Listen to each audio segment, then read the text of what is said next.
describing something about them, like the children. In both of the girls' file, it was noted that both came from a very bad home. That's all that we know it said, so it was a very descriptive file, I must say. So a married woman from a wealthy family, her name was Miss Ann Toppin. She was looking for a servant.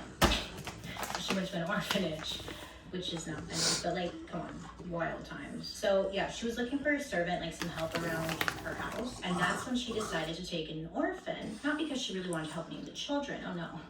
But she thought that maybe an orphan would make a great servant. So that's when Miss Ann Toppin decided to take in Jane. Now, Jane wasn't technically legally adopted by this family, but she was given the surname of the family.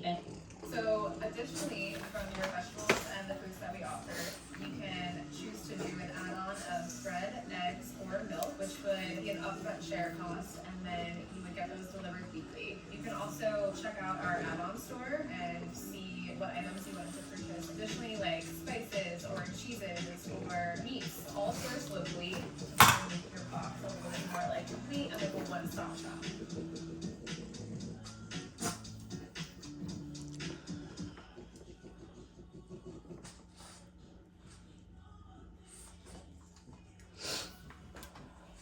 I wanted to be a nurse ever since I was 16 because I wanted to help people.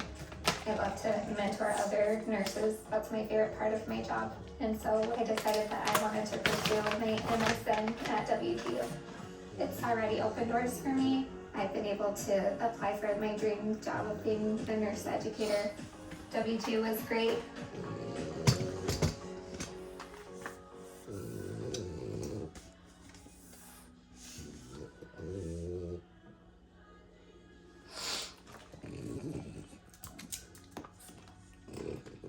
They changed her name as well, and that's how she got Jane Toppin.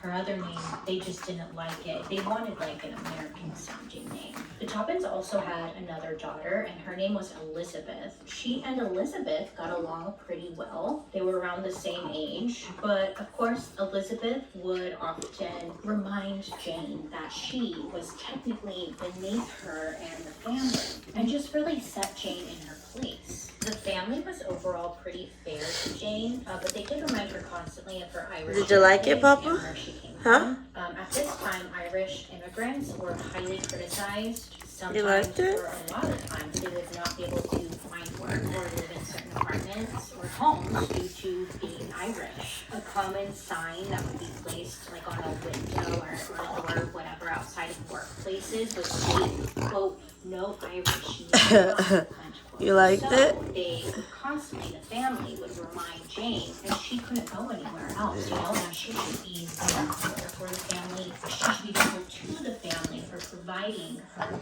such a wonderful life. Anytime Jane would kind of like maybe act out of her place, they would remind her where she came from and how she pretty much wasn't wanted. Again, just kind of like patting themselves on the back. See what we gave you? You need to be thankful, Jane. You need to be thankful. It's like if Cinderella was a horror film. Not horror, but like horror film.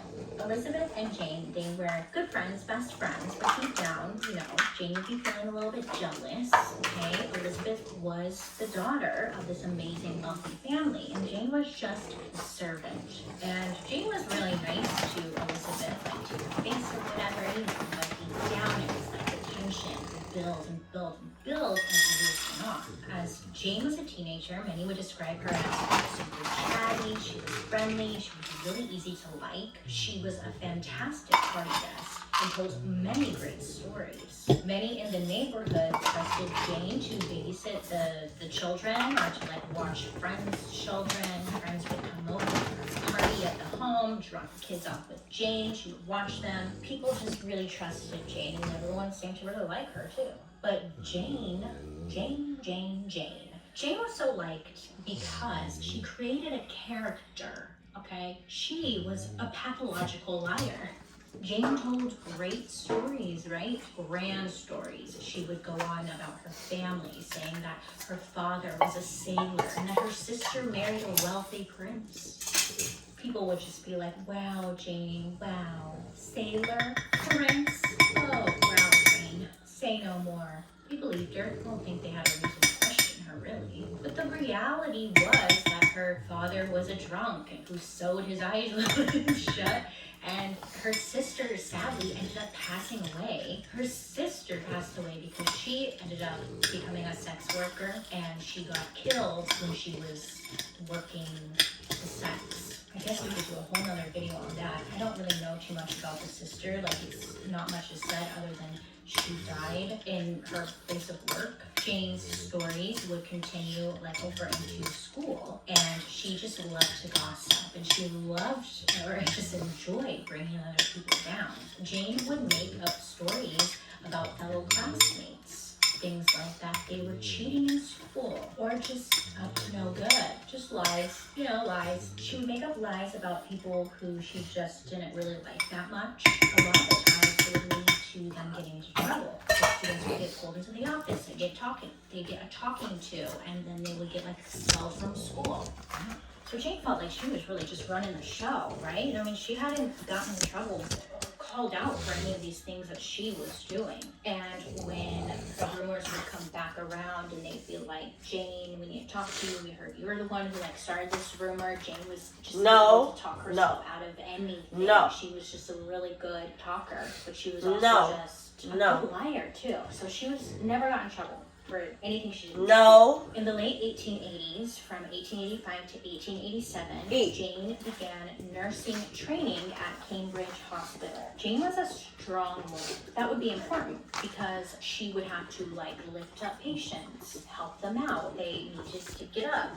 Like she was strong, so she was able to hold her own. And most importantly though, she was charming. She had a great personality. She was helpful. She was wanting to help people. She was able to really just woo the patients. They loved her, but also her co-workers loved her, okay? She was always laughing. She made everybody laugh. She just seemed happy all the time. She wanted to be there. Everyone just loved her, and that's how she ended up getting the nickname Jolly Jane, because she was just so goddamn jolly. Okay, so where's the story at? Well, this is where Jane just went downhill real quick, okay? So Jane, she would often misuse morphine on her patients. She was intrigued by the way it affected her patients, and she would often use her patients as a guinea pig. She would mix medicine to see how the body would react to it. Jane, you should have been a chemist.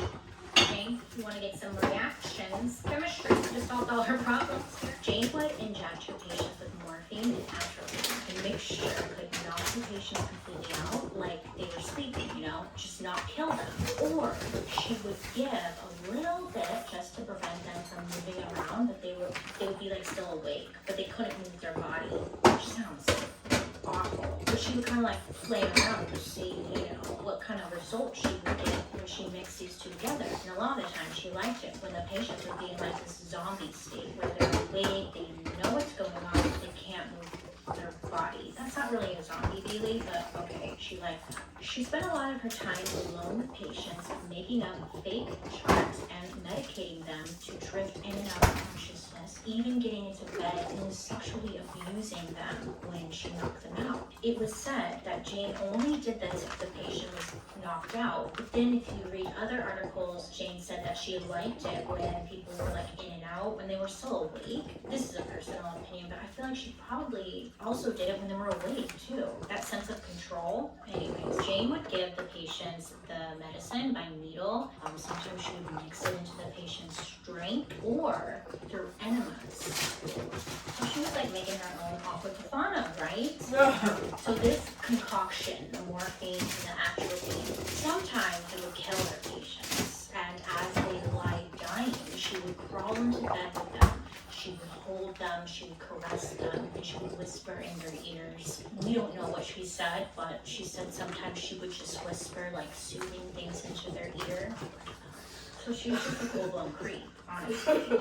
Who am I to judge? Later, she would admit that the death of her patients held a sexual release for her. Now, this is the 1880s. Hospitals were not that great, and it was very common for a certain percentage of patients to not make it through the night or not make it through their illness because it's the 1880s and medicine hasn't come that far yet. You with me? Okay, cool. When Jane's patients died, the hospital wouldn't really question Jane too much. They would ask her what happened happened, but they wouldn't do like a full-blown study or research into Jane's patients because they just trusted the fact that they died because that's just kind of how it was. A good percentage of patients did indeed just die, even when they were being taken care of by a nice nurse. So they trusted that she tried her best, that she used her best judgment, and sadly they died, and they didn't think anything other than that. It was also very common for nurses to give like an injection of medicine and then kind of stand there and watch their patients to make sure that nothing was going wrong. So when they would see Jane just standing over her patients like a creep, they didn't think anything of it, nothing seemed out of the ordinary. Jane was recommended for the prestigious Massachusetts General Hospital in 1889. And while working there, it said that's where she claimed numerous more victims before she was fired. She wasn't fired because she was caught murdering people. She was fired just because she was not being responsible as far as taking care of her patients and giving them the right amount of drugs, I should say. She returned back to Cambridge, but she was fired from there for administering opiates recklessly. So she's fired from these two places, and she's like, you know what, I don't need them. I'm just going to become like a private nurse, an in-home caregiver that people can hire directly and not have to go through a hospital, which it worked out for her because she ended up getting a lot of clients this way, patients this way, I'm sorry. And people, again, they loved her. It was perfect for her. So becoming a in-home caregiver, it was a way for her to continue offering her support without the big guys in charge firing her. She was able to be completely alone with her patients this way as well. Like there's no oversight. Now Jane was well sought out in the private sector. She had access to a lot of sick elderly people that she could take care of and slash or experiment on, just take advantage. She first held an elderly couple. What? Also her landlord. His name was Israel. What? She had also been living with them. So first she always Israel. What? Once he had died, she Don't be yelling at me. lovely, the now grieving. Say bye. And she lived with her for almost 2 years. Okay. And